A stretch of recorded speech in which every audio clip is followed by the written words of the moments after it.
ringan.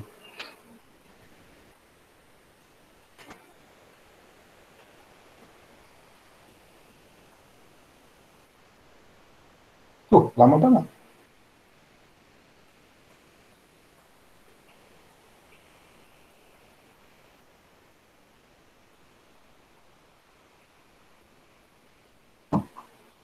Oke.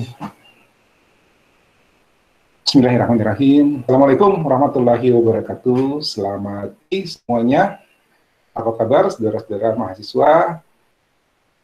Alhamdulillah kita ketemu lagi minggu ini. Mudah-mudahan semuanya dalam keadaan sehat walafiat. Ya, tercatat baru 17 yang join. Mudah-mudahan sisanya dalam keadaan sehat dan hanya tertunda saja untuk join. Oke, kita ketemu lagi. Pertemuan hari ini adalah pertemuan ke-10 ya, pertemuan ke-10.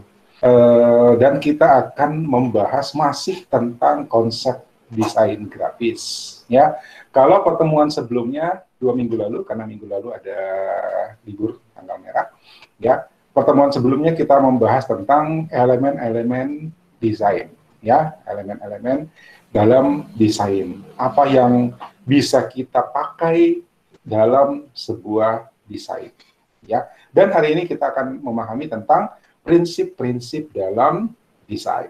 Jadi, kalau kita sudah tahu elemennya, kita juga harus paham bagaimana menggunakan elemen itu. Ya.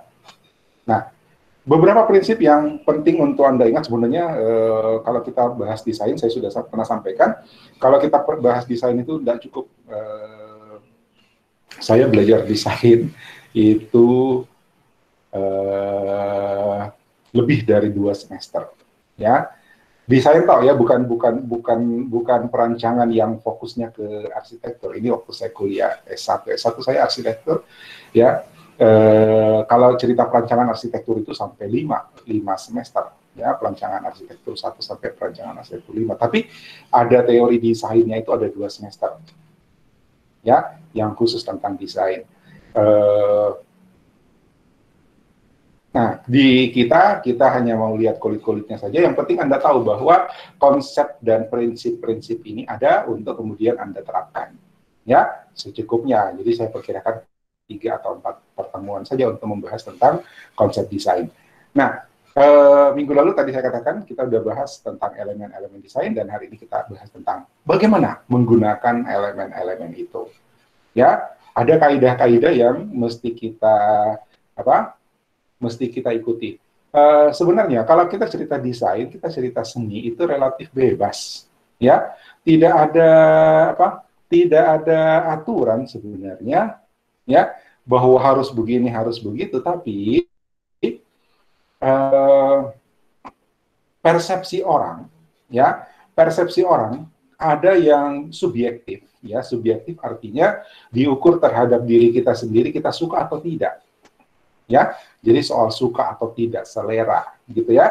Nah, tapi ada yang ternyata oleh semua orang, ya, hampir semua orang mengatakan ini kurang bagus, ini berlebihan, ini tidak cocok, gitu. Ya, ada yang seperti itu. Nah, kaidah-kaidah ini yang coba dirumuskan. Ya, mana yang bisa dipersepsikan orang sama, ya, sehingga ketika kita melihat sebuah desain, kita mengatakan itu norak, itu berlebihan, itu tidak cocok, itu kebesaran, itu tidak seimbang. Pernah berpikir seperti itu? Mungkin belum, karena belum pernah, Anda bukan mahasiswa desain, Anda belum pernah belajar desain, jadi mungkin tidak pernah berpikir seperti itu.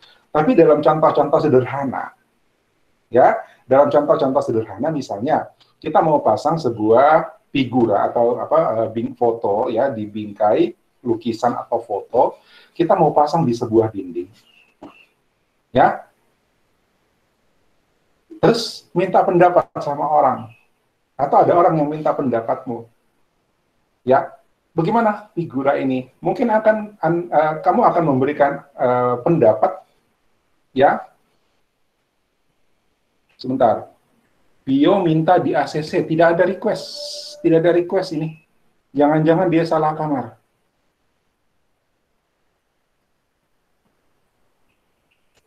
Suruh ulang dulu ya, kasih tahu temannya. suruh ulang dulu requestnya. Ini nggak ada. Kalau ada request join, pasti muncul di sini. Ini tidak ada, ya. Dan saya kira tidak ada alasan saya untuk tidak accept. Oke? Jadi kalau ada temannya, minta tolong diulangi.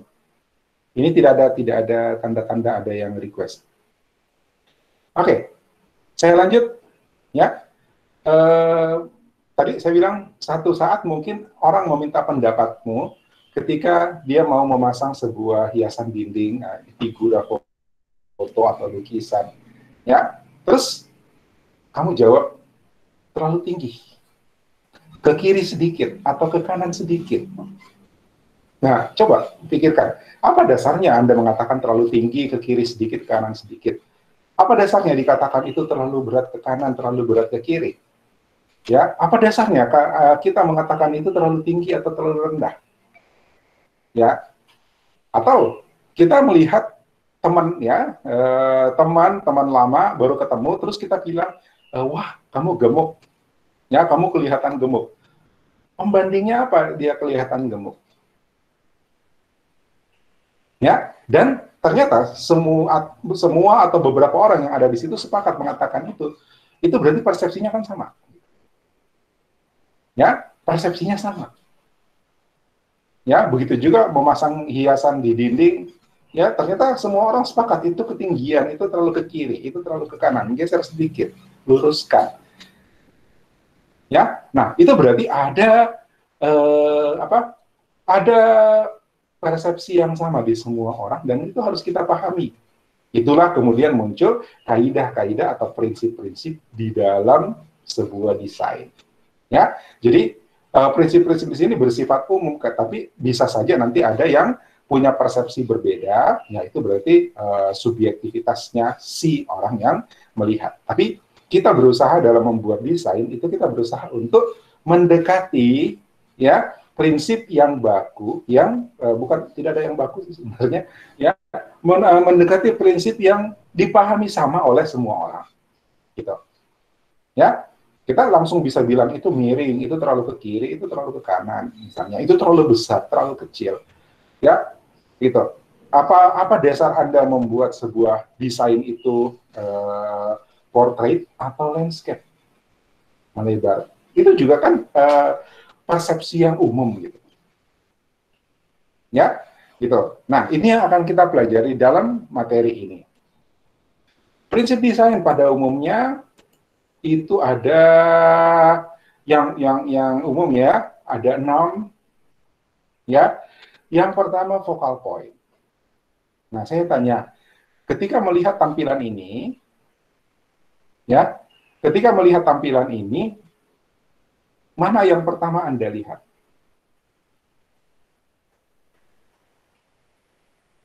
Mana yang pertama Anda lihat?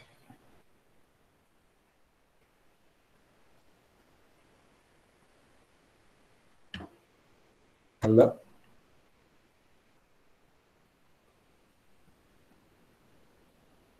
Saya ulangi, ketika Anda melihat tampilan ini, mana yang pertama Anda lihat? Bulatan merah, kata Helen. Thank you. Ada yang lain? Lingkaran merah juga, kata Cindy. Ananda juga bilang lingkaran merah. Michelle juga bilang lingkaran merah. Nah, kan? Ternyata persepsinya sama, kan? Ya, ternyata Anda berada di tempat yang berbeda, orang yang berbeda, selera yang berbeda, semuanya sepakat. Yang pertama Anda lihat adalah bulatan warna merah, kata Jevon. Ya kan? Semua sepakat bahwa begitu lihat tampilan ini, ya, maka fokus kita berada pada bulatan merah ini. Kenapa? Karena dia mencolok. Mencolok dari sisi warna, mencolok dari sisi bentuk, mencolok dari sisi ukuran. Ya, dari sisi warna, dasar putih, kemudian muncul warna merah. Udah, itu pasti lari ke sana mata. Ya, mencolok dari sisi bentuk. Yang ada di sini adalah teks. Ya, tiba-tiba muncul bulatan di sini. Ya, mencolok dari sisi ukuran. Ini teksnya kecil-kecil, lalu muncul benda besar di sini. Jadi 3 syarat itu terpenuhi untuk sebuah elemen yang menjadi apa yang kita sebut dengan focal point. Jadi focal point, ya, tadi yang saya bilang, pertama kali Anda melihat keseluruhan halaman ini, itu Anda lihat yang mana pertama? Ya, Anda langsung fokus pada lingkaran merah ini. Maka lingkaran merah ini menjadi focal point. Ya, apa itu focal point? Focal point itu adalah titik pusat perhatian atau dibilang point of interest. Ya, yang suka fotografi ada yang hobi fotografi pasti paham tuh istilah focal point atau point of interest. Ya, nah kalau ada elemen yang Anda inginkan supaya elemen itu menjadi perhatian utama, maka lakukan sesuatu. Ya, lakukan sesuatu supaya dia menjadi focal point. Ya, bagaimana membuatnya menjadi focal point? Tadi saya katakan, satu, bisa dengan ukuran. Jadi di antara benda-benda yang kecil, di antara elemen-elemen yang kecil, Anda tampilkan dia besar. Maka dia pasti akan jadi focal point. Ya, kedua, warna. Buat dia warnanya kontras dengan lingkungannya. Ya, mencolok dengan lingkungannya. Pertemuan sebelumnya kita bahas tentang warna, bagaimana cara membuat supaya dia menjadi cerah dengan lingkungan sekitarnya. Ya, apa yang bisa kita dapatkan untuk kontras? Bagaimana kombinasi warna apa yang kita bisa pakai untuk kontras? Ayo, sebutkan.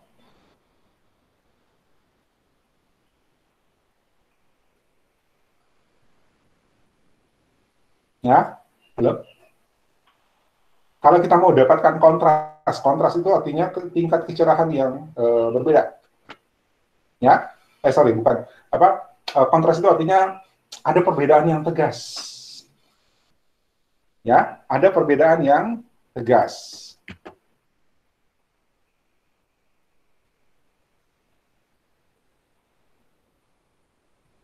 Warna hitam maksudnya, Helen?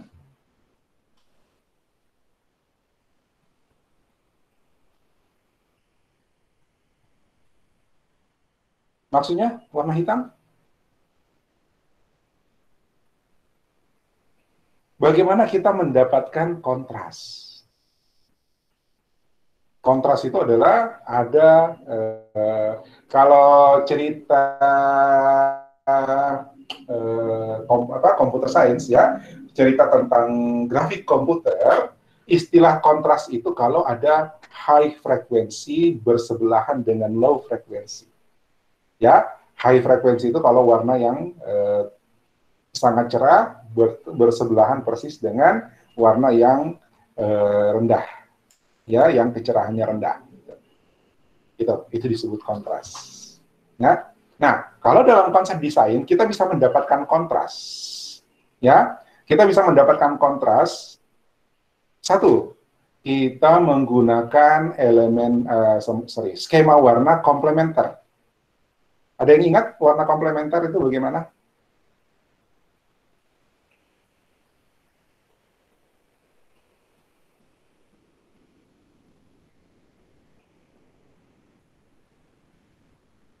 Ada yang ingat skema warna komplementer itu bagaimana?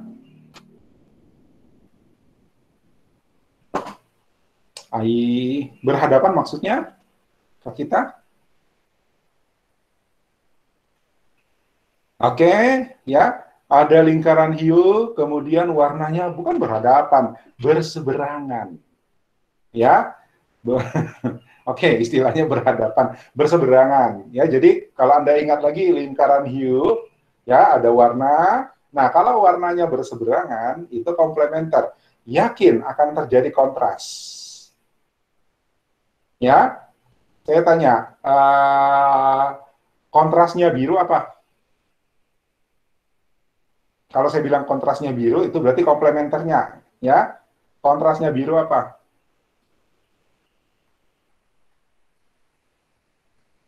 Bukan kuning, orange kata Cindy. Ya, bukan kuning. Ya, bukan kuning. Orange. Coba kalian pakai apa? Pakai baju orange, lalu berdiri di depan latar belakang biru. Ya, atau lagi ada event, ya, semua pakai jas alma mater, terus Anda jadi MC pakai jaket orange, pakai jas orange, atau pakai baju orange. Maka Anda akan jadi kontras di antara biru tadi. Atau sebaliknya, ya, di antara Jakmania, ya, ada pendukung Persib, ya. Jakmania kan orange, terus ada pendukung Persib, baju biru. Itu pasti kontras itu. Ya, jadi untuk mendapatkan vokal point, satu, kita mainkan warna. Caranya buat dia kontras.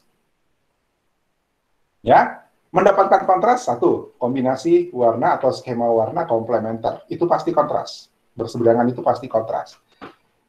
Ya, dua, value. Value artinya gelap terang.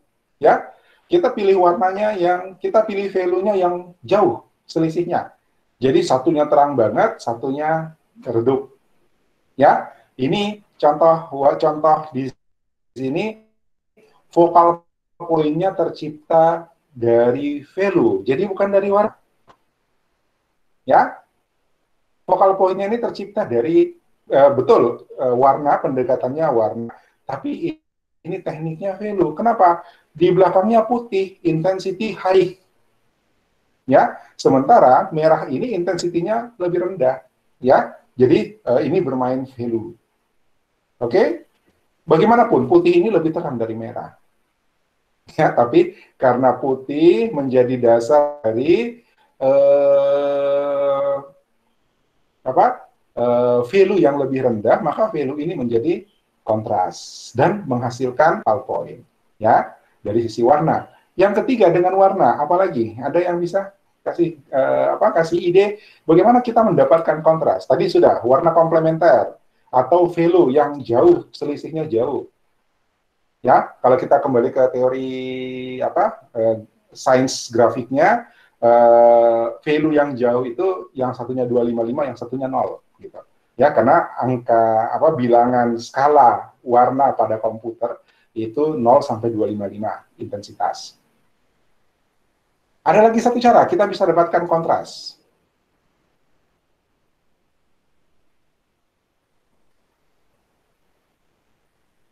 Ada yang masih ingat? Saya sudah sampaikan materinya minggu lalu.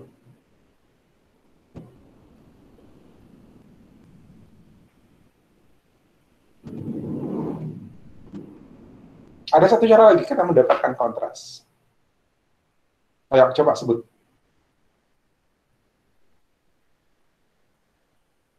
Warna gelap terang sudah saya sebutkan ya. Gelap terang tadi sudah saya sebut. Cara pertama komplementer, cara kedua gelap terang.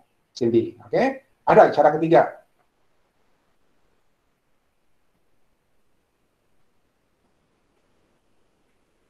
Ya, jadi kalau belakangnya terang, obyeknya gelap, dia pasti menonjol. Begitu juga sebaliknya, obyeknya terang, belakangnya gelap, dia pasti menonjol. Ya, nah, teori itu yang saya bikin saya kadang-kadang suka gendong bayi, tapi begitu ingat teori warna gelap terang, saya langsung risih gitu. Kenapa? Kalau saya gendong bayi, saya kelihatan hitam banget. Bayinya kan selalu putih. Ya. Oke, Fakita, warm and cold. Ya, jadi warna hangat sama warna sejuk itu kalau dipadukan itu kontras. Ya, warna hangat kalau dipadukan itu dipadukan dengan warna sejuk, ya, itu pasti kontras.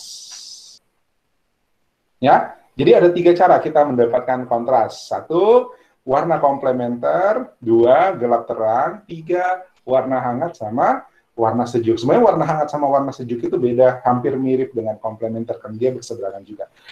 Ya, oke. Itu cara pertama untuk mendapatkan focal point, yaitu mainkan warna. Ya, jadi kalau dia warnanya pop, menonjol, kontras, maka dia akan jadi focal point. Ya, kau pakai baju orange, pergi di lapangan rumput, lapangan bola, tidak ada yang tidak lihat kau pasti. Oke, kenapa? Kamu jadi focal point gara-gara kontras. Ya, oke? Nah, cara kedua, tadi cara pertama mendapatkan focal point. Cara pertama adalah memainkan warna. Strateginya warna adalah buat dia jadi kontras. Untuk jadi kontras ada 3 tadi caranya. Ya kan? Ya. Nah, cara kedua adalah ukuran. Ya, ukuran. Ukuran bisa membuat satu objek itu menjadi focal point. Kenapa? Karena kita selalu tertarik dengan yang berbeda. Ya, di antara yang kecil-kecil tiba-tiba muncul satu yang besar. Ya, di antara Anda yang kurus-kurus ada temanmu yang ada temanmu yang gemuk. Ya, maka dia akan jadi focal point. Brightness, kata Jevon, brightness itu gelap terang, brightness. Ya, jadi kalau cerita brightness itu ceritanya gelap terang. Ya, Jevon? Brightness masuk, memainkan brightness, perbedaan brightness, tapi brightness itu adalah gelap dan terang. Ya, brightness itu kecerahan. Ya, kecerahan kan efeknya gelap sama terang. Oke? Kalau brightness-nya rendah, dia jadi gelap. Kalau brightness-nya tinggi, dia jadi terang. Kan gitu. Ya? Oke, Jevon? Nah, tadi yang kedua, focal point kita dapatkan dengan ukuran. Ya, ukurannya lebih besar, dia pasti akan lebih mencolok. Ya, ketiga adalah dari bentuk. Ya, ada bentuk yang seragam, tiba-tiba muncul satu bentuk yang berbeda. Ya, ada bentuk-bentuk kumpulan bentuk yang seragam, terus ada muncul satu yang berbeda. Maka dia akan jadi focal point pasti. Orang langsung tertarik pada objek yang bentuknya beda. Ya, di antara Anda yang laki-laki, rambutnya semuanya pendek-pendek, terus muncul satu yang gondrong. Maka focal point pasti lari ke yang gondrong. Atau sebaliknya, semuanya gondrong-gondrong, tiba-tiba muncul orang gundul di situ. Maka dia jadi focal point. Ya, jadi focal point itu adalah titik pusat perhatian, ya, di mana kita, elemen yang mana yang mau kita jadikan fokus. Ya, ketika orang melihat pertama kali desain itu, melihat pertama kali tampilan itu, orang langsung ke situ matanya. Ya, itu berarti dia menjadi focal point. Nah, cara mendapatkan focal point yang saya uraikan tadi, warna, bentuk, ukuran. Ya, untuk warna strateginya adalah buat dia jadi kontras. Oke? Ingat 3 cara untuk bikin dia jadi kontras. Ya, komplementer, brightness atau gelap terang, dan warm and cool color. Paham ya? Oke? Prinsip desain kedua adalah unity. Ya, unity artinya kesatuan. Ya, unity artinya kesatuan. Lihat, di sini ada elemen-elemen yang berbeda, ya, berbeda dari sisi ukuran, dari sisi warna, dari sisi bentuk. Ya, dari sisi warna dan dari aspek warna dan ukuran mereka berbeda-beda. Tapi ini menjadi satu karena bentuknya sama. Jadi faktor unity-nya, ya, faktor yang menyatukannya itu adalah ukuran. Bentuk, cocok ya, bentuk ya. Faktor yang menyatukan adalah bentuk. Dia bisa berbeda dari sisi warna, berbeda dari sisi ukuran, tapi disatukan oleh bentuk. Ya, gitu. Paham ya? Bisa saja dia berbeda bentuk, ya, tapi disatukan dengan warna. Ya, Anda pakai seragam, itu Anda beda-beda bentuk, beda ukuran, ya, tapi disatukan dengan warna. Itu jadi unity. Unity artinya kesatuan. Ya, Anda bikin desain banyak, berapa halaman, ya, tentu halaman 1 sampai halaman sekian isinya nggak mungkin sama. Ya, isinya mungkin beda-beda dari layout, dari apa-apa, elemen-elemennya mungkin akan berbeda. Tapi Anda harus menjaga supaya halaman 1, 2, 3 dan seterusnya itu ada aspek unity-nya, ada kesamaan yang orang lihat sehingga dianggap bahwa ini adalah bagian yang tidak terpisah dari yang lain. Itu tujuannya unity. Ya, dia menjadi kesatuan, menjadi satu kesatuan. Ya, itu. Nah, bisa warnanya beda, bentuknya beda, tapi ukurannya sama. Atau ukurannya beda, bentuknya beda, tapi warnanya sama. Ya, jadi ada elemen yang menyatukan. Ya, itu. Oke, atau bentuknya beda, warnanya beda, ya, ukurannya beda, tapi teksturnya sama. Misalnya, ya, itu juga menghasilkan unity. Intinya ada elemen yang menyatukan. Sehingga dia dianggap sebagai bagian dari desain itu. Kalau misalnya di sini tiba-tiba saya bikin kotak, ya, di sini saya bikin kotak,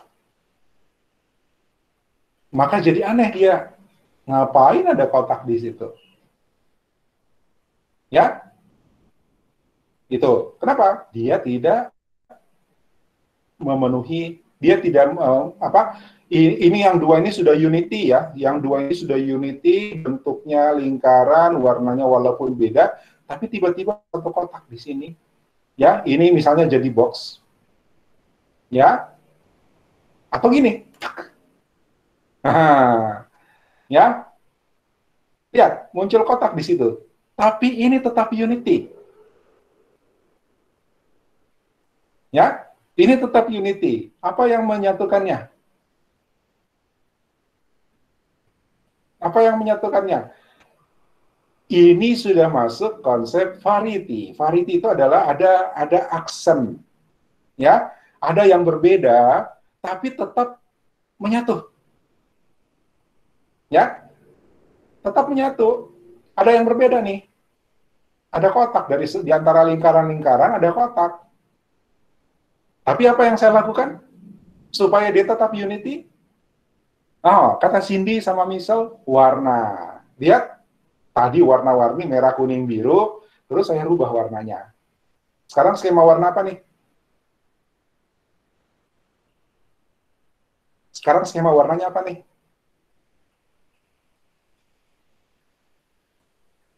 Ya, ada yang bisa sebutkan, ini skema warnanya apa?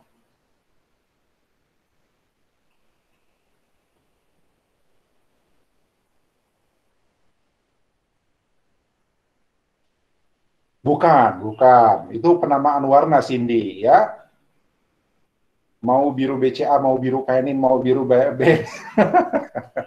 Gelap terang itu elemennya apa? Konsep elemennya apa? Gelap terang, Jevon.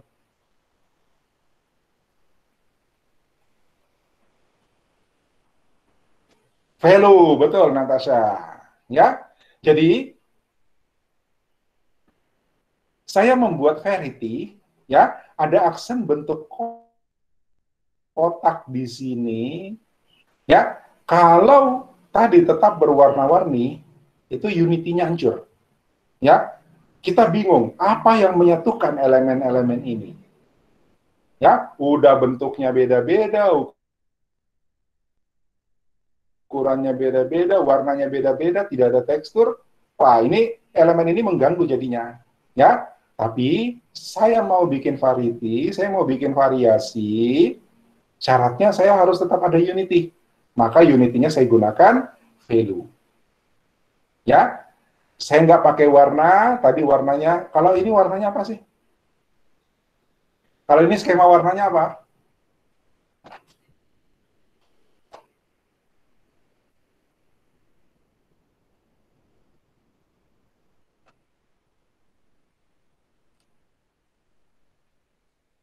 Kalau ini skema warnanya apa?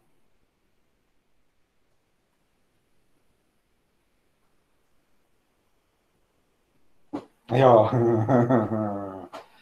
Ini skema warnanya apa?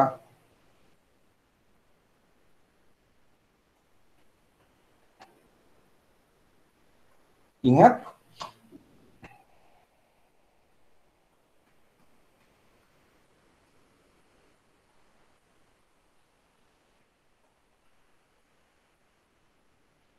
Saya menunggu. Ini skema warnanya apa? Saya minum dulu ya. Hue itu lingkaran warna, Helen, bukan skema warna. Skema warna itu dipilih dari kombinasi-kombinasi hue. Jadi kita ambilnya dari lingkaran hue. Ya, skema warnanya apa nih? Hue itu artinya warna dasar ya. Jadi kalau kita membentuk skema warna, kita ngambilnya dari warna-warna dasar atau kita milihnya dari lingkaran hue. Nah, posisi-posisi warna yang kita pilih di lingkaran hue itu, itulah yang kita sebut skema warna. Tadi ceritanya komplementer, berseberangan. Oke, split komplementer. Ya, ada pendapat lain selain Melisa bilang split komplementer. Kata Melisa itu split komplementer. Ada pendapat lain?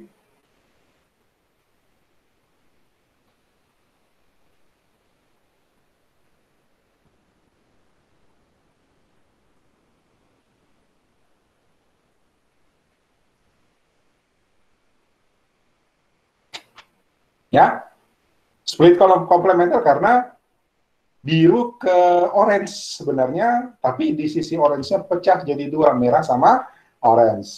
Ya, jadi komplementer yang ujung satunya dipecah jadi tiga warna. Ya, atau bisa juga ini sebenarnya triadic. Tapi ini nggak triadic karena jaraknya nggak sama. Ya, kalau jaraknya sama, salah satu ini harus jadi hijau. Ya, gitu. Jadi paling cocok jawaban Melisa. Ya, split komplementer. Kalau triadik ini harusnya hijau. Kalau triadik itu jaraknya sama. Buka lagi ya teori itu ya. Ya, oke. Nah, ini skemanya split komplementer. Tapi ketika saya menambah satu variasi, ya, kalau mereka masih berwarna, ini kacau, nggak ada arah, nggak ada faktor unity-nya. Ya, kita akan menganggap itu sesuatu benda yang dihamburkan saja gitu tanpa ada desain. Ya, tapi saya merubah skema warnanya. Saya nggak pakai skema warna dari hue, tapi saya pakai monokrom. Ya, saya pakai monokrom dengan perbedaan value, kata Natasha tadi di atas, ya, value. Jadi gelap terang. Maka bentuknya berbeda, ukurannya berbeda, tapi disatukan dengan value. Semuanya warna biru, tapi ada efek gelap dan terangnya. Ini masih nyaman kita baca, kita lihat. Oke? Ya. Nah, sekarang kalau lihat ini saja, ya, kalau lihat ini saja, focal point-mu berubah, betul nggak? Ya, focal point-nya berubah nggak?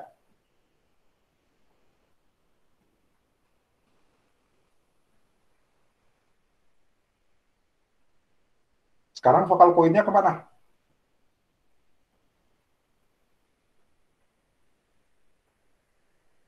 Apa tadi focal point?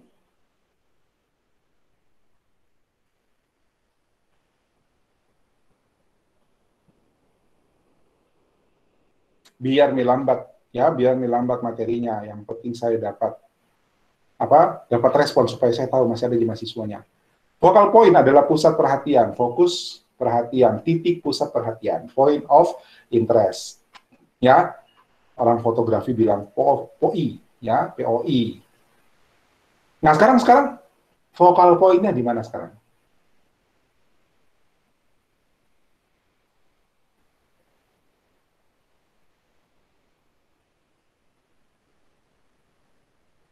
Focal point-nya di mana sekarang?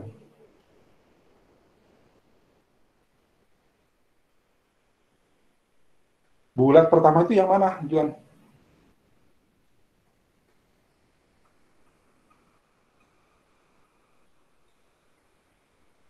Di kotak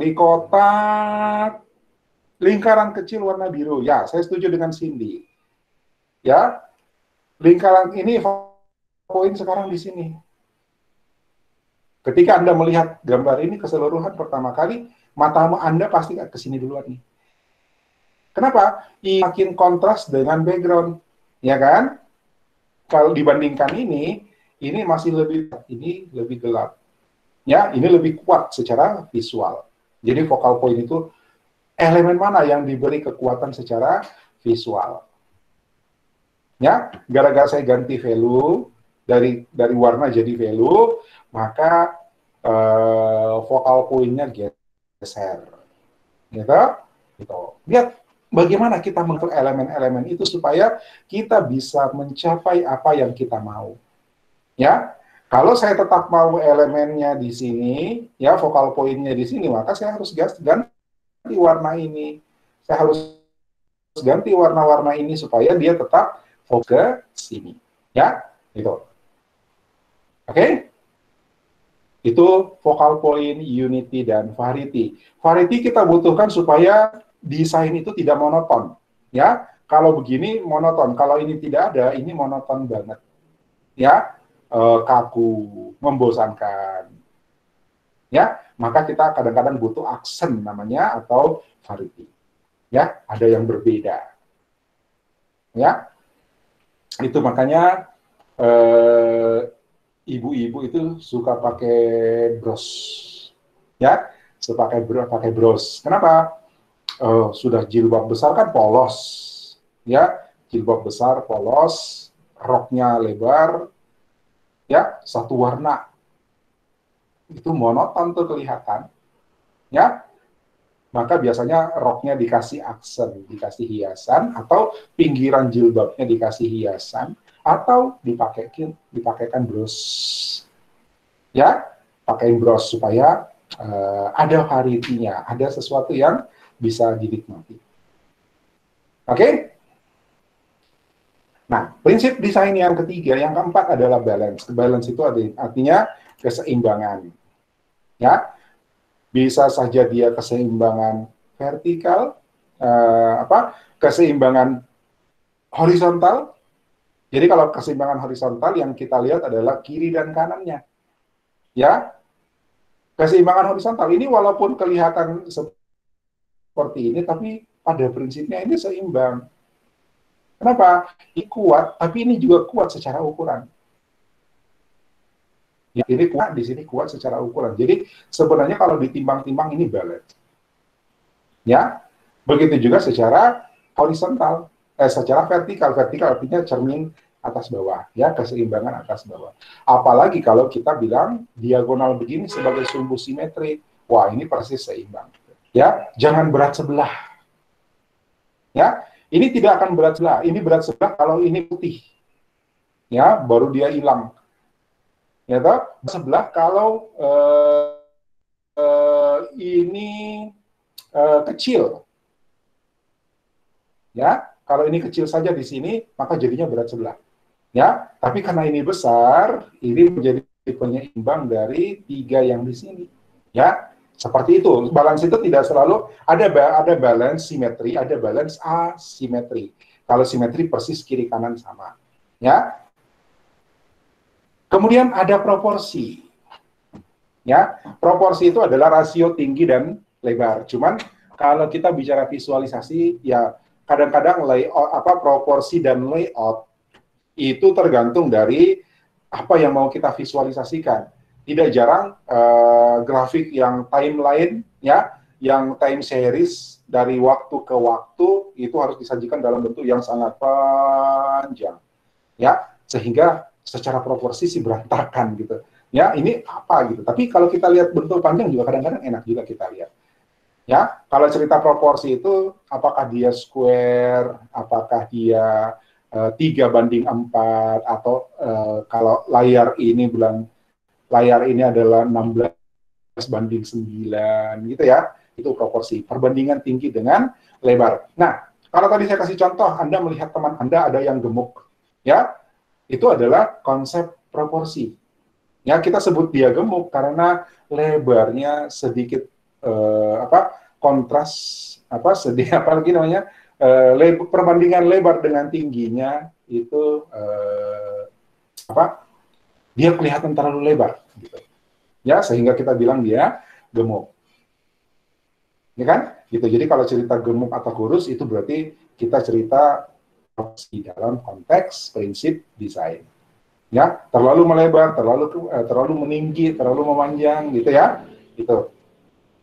Sementara tadi contoh saya bilang ke kanan sedikit, ke kiri sedikit, geser kiri kanan, itu adalah konsep balance. Kita merasa ada sesuatu yang tidak seimbang sehingga kita merasa dia perlu digeser. Ya, itu bagian dari prinsip desain dan persepsi orang itu hampir sama semua gitu. Ya, makanya kita harus paham kaidah ini supaya orang semua menilai desain kita itu bagusnya di mana. Ya, dengan persepsi yang sama, yang ada kaidahnya. Lalu layout ini terkait dengan tata letak elemen-elemen di dalamnya. Ya, ini akan mempengaruhi proporsi dan balance. Jadi kalau ini saya bongkar, saya rubah, geser-geser, ya, maka balance-nya berubah pasti, ya, layout-nya bahkan proporsinya juga mungkin akan berubah. Ya, gitu. Lihat, jarak ini sama jarak ini sama. Ya, itu bagian dari teknik layout. Oke, ada beberapa contoh di sini. Focal point. Nah, ini contoh yang paling gampang untuk focal point. Ya, mana yang pertama Anda lihat?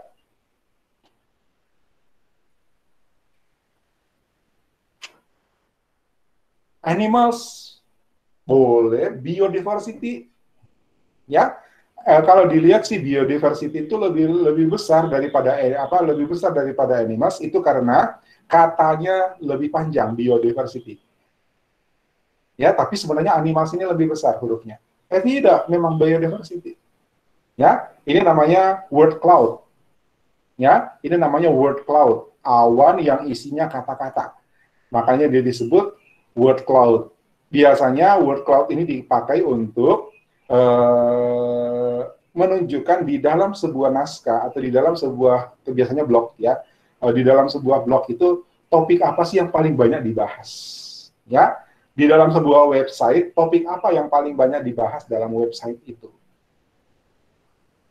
Ya, itu. Maka dengan melihat word cloud ini, kita tahu bahwa ternyata paling banyak di situ adalah biodiversity dan animals.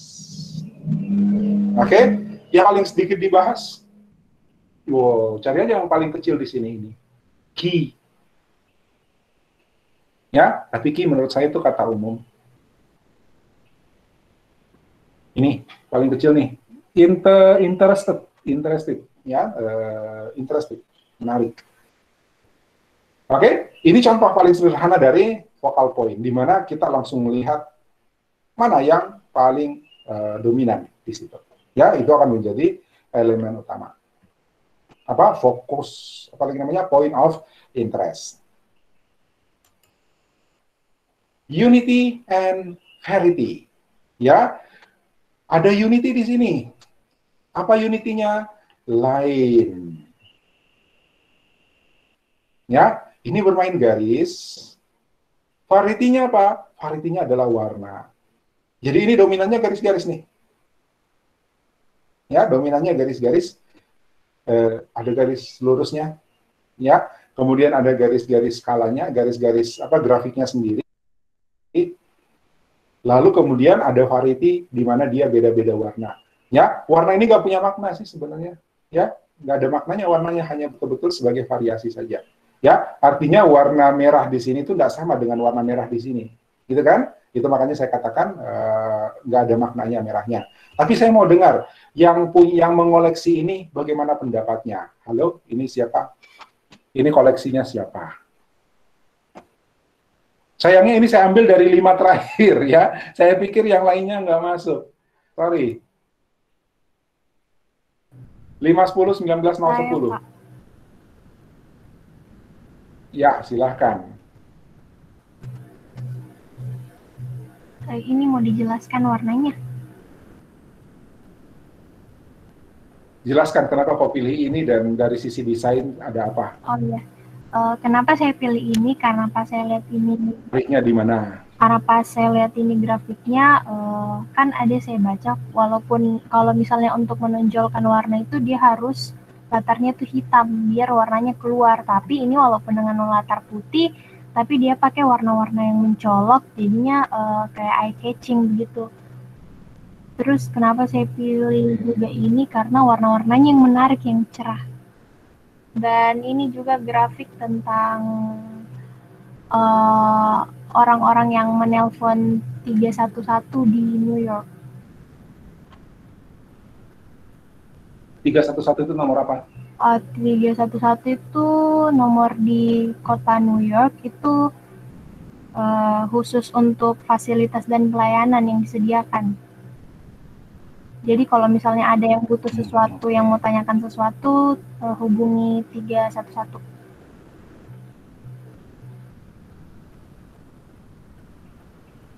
Ada lagi? Segitu sih, Pak. Oke, thank you Helen. Makasih. Ya, kebetulan koleksinya Helen. Oke, ini secara desain ini elemen garisnya yang kuat, ya, elemen garis dan warna. Untuk background itu memang tidak selalu hitam, Helen.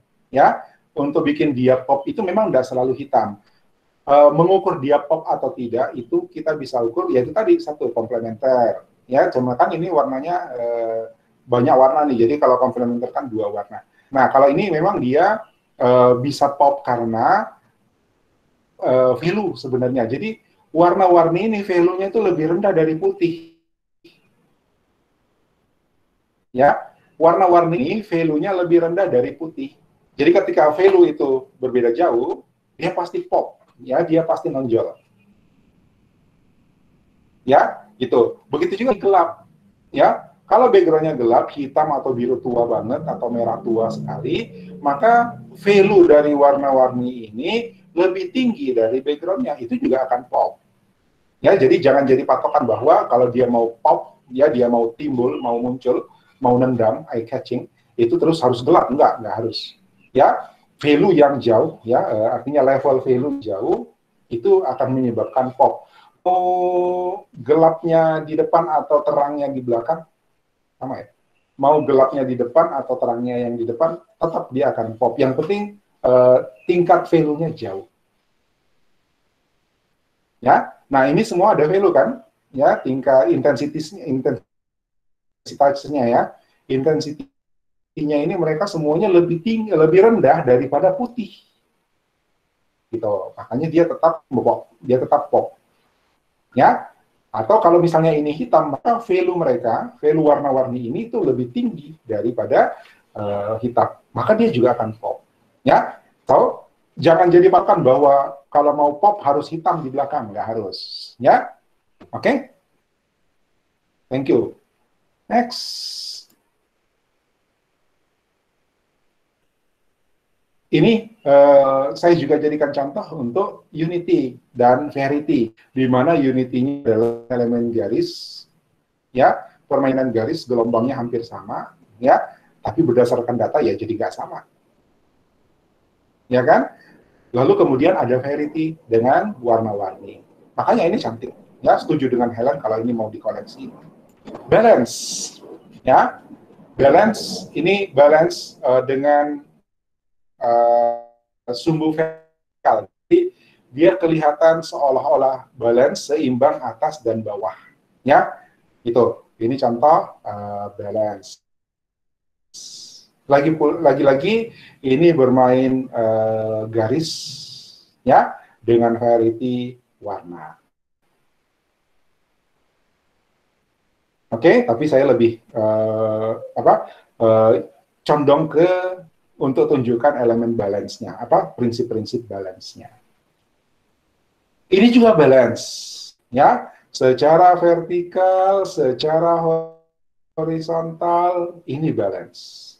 Ya, iya namanya juga lingkaran. Balance itu kalau Anda lipat, ya, simetri, ya, simetri itu kalau Anda lipat terus, ya. Nah,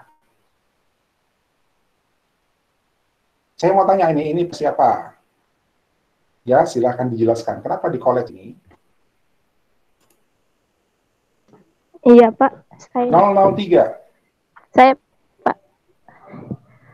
Ya. Ananda, silakan. Ini tuh menjelaskan tentang apa sebuah aplikasi bisnis.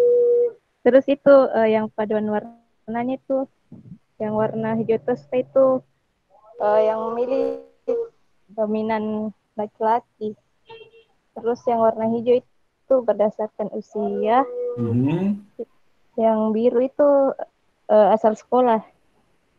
Yang orange jobnya mereka. Kalau yang Jinggah kayaknya Pak Dik menjelaskan tentang investasinya. Dia merencanakan kayak apa ke depannya.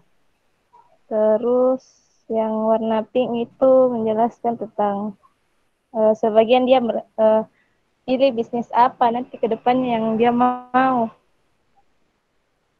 Yang ungu itu menjelaskan tentang etnisnya. Oke. Ya, Pak. Etnis, oke. Ya, kasih Pak. Terus keluar ini skalanya ya? Iya, iya Pak. Oke, thank you Ananda. Perbedaannya. Iya Pak, kasih. Ya, keluar ini skala. Ya, ini bukan pie chart loh ini ya. Ya, ini bukan pie chart. Perhatikan, ini bukan pie chart. Ya, hati-hati. Ya, ini mirip dengan bar chart sebenarnya, tapi disusun dalam bentuk lingkaran. Itu menariknya. Ya, kalau pie chart ini sumbu apalagi namanya pembagian sudut ini pasti beda-beda tergantung value. Ya, ini enggak, ini pembagiannya sama.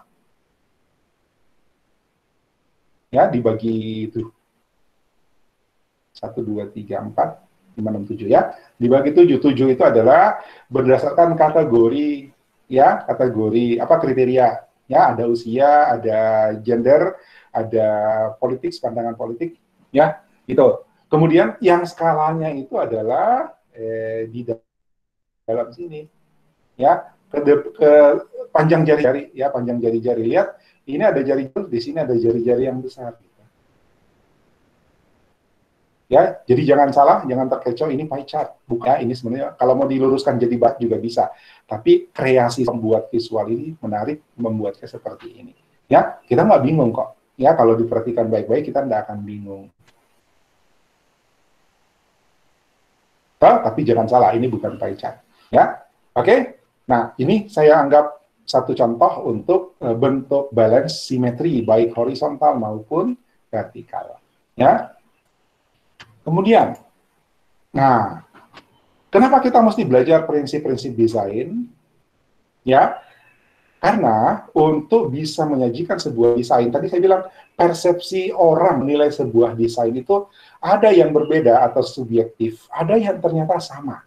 Nah, sementara yang kita harap untuk sama dipersepsikan orang, ditangkap orang, itu adalah tujuan dari desain kita. Ya, kalau kita mau tujuannya adalah menyadarkan orang tentang bahaya merokok misalnya, ya, maka bagaimana caranya supaya orang paham bahwa ini menceritakan tentang bahaya merokok? Ya, ada teman saya setelah dia membaca tentang bahaya merokok, maka dia langsung sadar berhenti membaca. Bukan berhenti merokok. Oke? Design must be satu, semantically correct. Tunggu, apa maksudnya ini syntactically dan semantically? Kalau kita umpamakan bahwa kita sedang berbahasa, ya, berbahasa dalam desain visual, elemen-elemen desain itu adalah kata-kata. Ya, ketika kita memadukan kata-kata elemen-elemen desain tadi, warna, bentuk, garis, value, apalagi volume, negative space, satu lagi. Ya, ketika kita mengolah itu berarti kita seperti menyusun kalimat. Ya, jadi ketika kita sudah menata elemen-elemen itu, berarti kita sedang menyusun kalimat. ada pesan yang ingin kita sampaikan di dalam kalimat itu. Maka desain itu semantically correct. Artinya secara makna kalimat dia harus benar. Benar maksudnya tujuan yang mau kita ceritakan, tujuan yang ingin kita capai itu ada dan dibaca orang. Ya. Jadi ketika kita mau membuat tulisan misalnya supaya orang paham dengan apa yang kita inginkan, kan kita harus membuat kalimat sedemikian rupa supaya semua orang yang membaca pemahamannya sama. Ya kan? Itu semantically correct. Tapi itu bahasa tulisan. Sekarang Anda berbahasa gambar, Anda berbahasa visual. Koleksi katanya nggak banyak. Ya? Jenis kata ya, jenis katanya nggak banyak. Ya, katanya sih banyak, misalnya warna itu ada sekian ratus hue gitu. Ya, belum lagi intensity, gelap terang, value, ya, belum lagi apa lagi namanya, elemen, garis, bentuk dan sebagainya. Itu adalah kata-kata. Ya, nah prinsip-prinsip desain yang sudah kita bahas tadi itu adalah tata bahasanya. Ya, tata bahasanya. Kan begitu kan kalau kita nulis teks gitu ya, ada tata bahasa, ada tanda baca. Ya. Nah, ketika kita berbicara secara visual, maka kita menyusun kata-kata dari elemen-elemen yang mau kita padukan dengan tata bahasa prinsip-prinsip tadi. Dan kita harus pastikan bahwa semantically correct, secara makna orang paham. Ya, makna yang mau kita bahasakan, makna yang mau kita sampaikan, orang mengerti. Dan sama di semua orang gitu.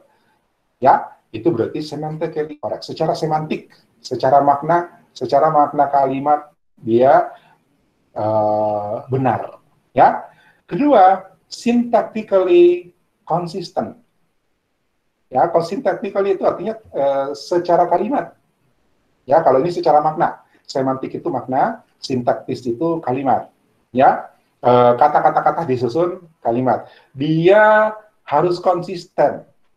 Ya, harus konsisten. Disinilah peran unity, variety, proporsi gitu. Ketika Anda membuat desain dengan koleksi warna, maka warna yang Anda pakai itu harusnya konsisten. Ya, kalau kombinasi merah kuning di hampir semua bagian Anda pakai merah kuning. Ya, supaya orang merasa bahwa ini masih bagian dari desain ini. Ya kan? Itu maksudnya syntactically correct. Kalimat yang Anda pakai, syntactically consistent. Kalimat yang Anda pakai itu gaya bahasanya sama. Gitu kan? Ya, kita bisa mengenali pengarang itu dari gaya bahasa di dalam tulisan-tulisannya. Ya kan? Itu berarti sintaksisnya itu konsisten. Ya. Pragmatically understood by the user. Maksud goals dari apa yang Anda desain itu dipahami oleh pembaca Anda. Ya. Kemudian visually powerful. Secara visual dia kuat. Kuat secara visual itu bahasa kasarnya kita bilang eye catching. Ya, walaupun kita lihatnya adalah dengan sudut mata, kita seperti tarik gitu, nengok ya, menolak apa itu gitu. Ya, itu berarti dia punya power secara visual. Dia punya kekuatan visual. Lalu intellectually elegant. Ya, harus elegan, tidak norak. Anda mungkin pernah naik kendaraan, naik motor paling sering, terus sampai di lampu merah, ada yang bagi-bagi brosur. Ya, brosur pengobatan 1001 penyakit. Ya, pernah dapat itu? Ya, brosur pengobatan 1001 penyakit. Di lampu merah sini dibagi, dikasih, ya. Nanti ketika Anda sudah dapat lampu hijau terus belok, nanti dibuang di sebelah sana. Pertanyaan, kenapa dibuang? Ya. Dibuang satu karena tidak butuh. Alhamdulillah, mudah-mudahan kita sehat-sehat gitu. Dua, dibuang karena ini rasanya kok tidak menarik deh untuk dibaca. Ya, tidak menarik deh untuk dibaca.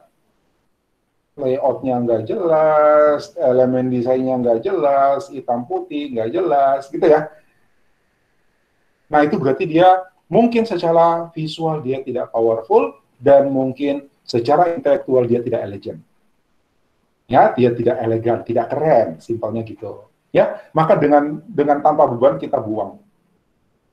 Begitulah nasib desain yang tidak powerful secara visual dan elegan. Ya, karena dibuat asal. Ya, coba kalau brosurnya keren, ya, memenuhi kriteria desain, bahkan isinya tidak berguna pun Anda sayang untuk membuang. Ya, itu. Ya, alasan ketiga dibuang karena penyakit yang Anda derita adalah penyakit ke-102, padahal di situ cuma 1001, penyakit ke-1002, di situ cuma 1001 penyakit. Ya, mudah-mudahan kita semua sehat walafiat. Ya, oke. Kemudian timeless, tidak terikat waktu. Jadi orang bisa lihat itu kapan saja. Kalaupun dia terkait dengan waktu, ada informasi ini waktunya kapan. Ya, gitu. Jadi kapanpun orang membaca, kapanpun orang melihatnya, tidak ada lag. Ya, tidak ada lag. Kalau Anda lihat brosur harga motor tahun 80-an, ya, itu pasti Anda menganga. Ya, kenapa? Motor waktu itu hanya berapa? 600.000, 700.000. Ya, nah itu namanya time lag, ya. Jadi itu sudah nggak cocok lagi untuk waktu sekarang. Ya, yang Anda buat desain itu timeless. Jadi pastikan bahwa informasi ini secara waktu nanti dia tidak basi. Kalaupun nanti dia basi, ada informasi ini tahun berapa. Ya, ini waktunya kapan. Oke?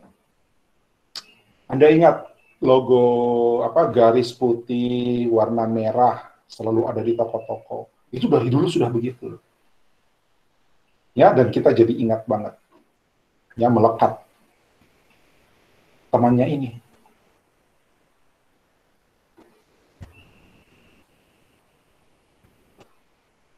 Oke?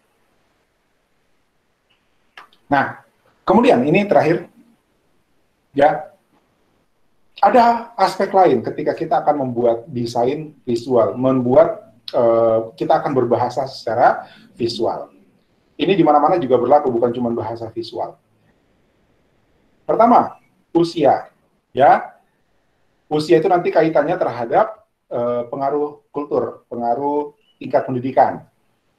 Ya, makanya sekarang banyak iklan untuk anak-anak itu temanya Upin Ipin, Princess, Doraemon. Ya, kenapa? Karena desainernya itu melihat faktor usia. Ya, dan kultur yang ada di anak-anak kita sekarang kan sekitar itu gitu. Ya, bahkan ada ponakan masuk cucu sih, ya. Anak dari ponakan berarti masuk cucu. Itu sudah berbahasa yang sama dengan Upin Ipin, ya. Ya, kultur yang mempengaruhi seperti itu. Tapi ketika mereka sudah mulai dewasa, itu akan lepas dan berbeda kulturnya lagi. Ya kan, udah lo gue gitu. Ya. Nah, ketika Anda membuat sebuah desain, lihat, ini ditargetkan kepada usia berapa. Ya, karena ada perbedaan di sisi pengaruh kultur, mereka menyerap budaya sekitarnya itu berbeda, ya, kemudian tingkat pendidikannya pasti berbeda. Lalu, life experience, latar belakang keluarga. Ketika Anda berbicara menyajikan visualisasi untuk konsumsi eksekutif, ya, itu akan berbeda dengan konsumsi ibu rumah tangga. Ya, jangan disamakan, jangan bikin satu desain untuk eksekutif sama ibu rumah tangga. Kenapa? Life experience-nya beda. Ya, gitu. Kemudian bahasa, ya, bahasa ini dalam konteks teks beneran ya, bukan bahasa visual. Bahasa. Pastikan gaya berbahasa kita dekat dengan siapa pembaca kita.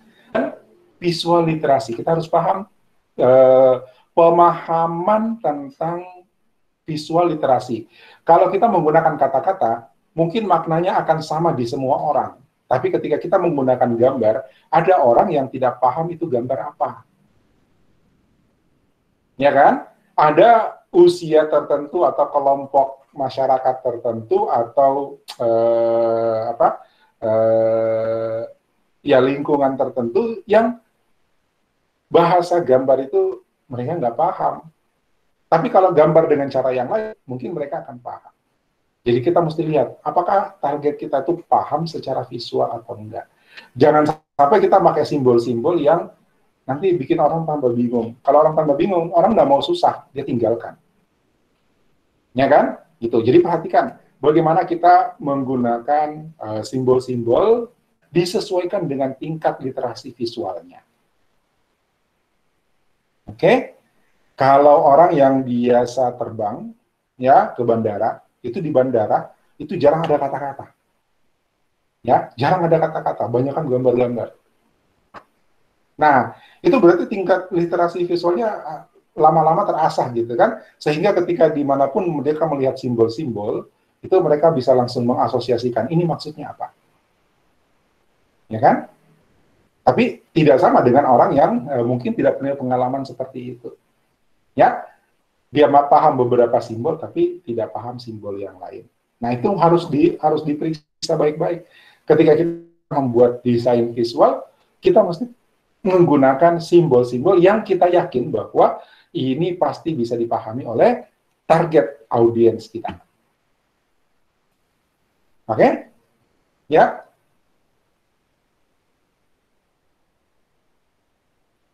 Kalau nggak salah, ini terakhir. Ya, ini terakhir. Saya kira itu yang bisa kita bahas untuk hari ini. Selanjutnya, Anda lihat-lihat lagi, koleksi lagi, cari-cari lagi, kumpul-kumpul lagi, ya. Dan pembahasan kali ini lebih ke, masih boleh pakai bahas tentang warna, ya. Masih boleh bahas tentang konsep desain minggu lalu, pembahasan minggu lalu, tapi sudah ditambahkan dengan konsep kita hari ini, prinsip-prinsip desain. Oke? Pembahasannya lebih banyak tentang, apalagi namanya, lebih banyak tentang prinsip desain. Ya. Oke, Cindy bertanya, perbedaan unity dan variety. Unity itu adalah elemen yang menyatukan, Cindy. Ya, elemen yang menyatukan. Lihat desain ini dominan dengan garis-garis. Ya, ini dominan dengan garis-garis. Ya, maka kita sebut unity-nya adalah garis. Elemen yang seragam, bukan seragam sih, elemen yang sama di semua bagian desain ini, itu adalah garis. Itu unity. Ya, itu unity. Tapi, ada warna-warna yang mengisi di antara garis-garis tadi. Ya, maka warna-warna ini menjadi variety. Kembali ke sini. Ya, ini kalau begini, ini unity-nya adalah bentuk. Ya, unity-nya adalah bentuk. Warnanya beda, ukurannya beda, tapi mereka sama bentuknya. Jadi apa yang sama itu adalah unity. Oke? Kemudian ini, ya, ini adalah variety, ini adalah variasi. Dari bentuk-bentuk yang sama muncul sebentuk yang berbeda, itu variasi. Ya, Anda pakai baju hitam, terus kerahnya ada garis putih. Nah, itu variasi. Kalau hitam semua, monoton. Ya kan? Gitu. Ya. Ini ada variety, ada yang berbeda, kotak. Tapi kemudian unity-nya disatukan. Karena tadi kan unity-nya bentuk. Kalau sudah muncul variety kan ini merusak bentuk. Karena bentuknya beda. Maka unity-nya dirubah. Unity-nya sekarang menjadi value dari hue berwarna biru. Ya, hue-nya biru, value-nya yang berbeda. Maka dia tetap unity. Unity-nya sekarang adalah warna biru. Ya, Karena kalau mau unity-nya bentuk, ini sudah ada bentuk yang berbeda. Ya kan? Sebagai variasi. Jelas ya, Cindy ya? Oh, oke. Ada lagi, silakan. Bisa di-upload materi sama videonya. Siap, Natasha. Insya Allah. Tergantung berapa cepat saya upload ya. Ada lagi, silakan.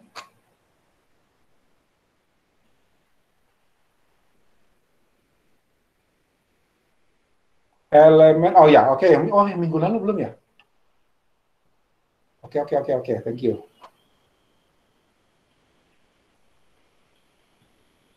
Oke, kabar ya. sorry. Ada yang tanya lagi?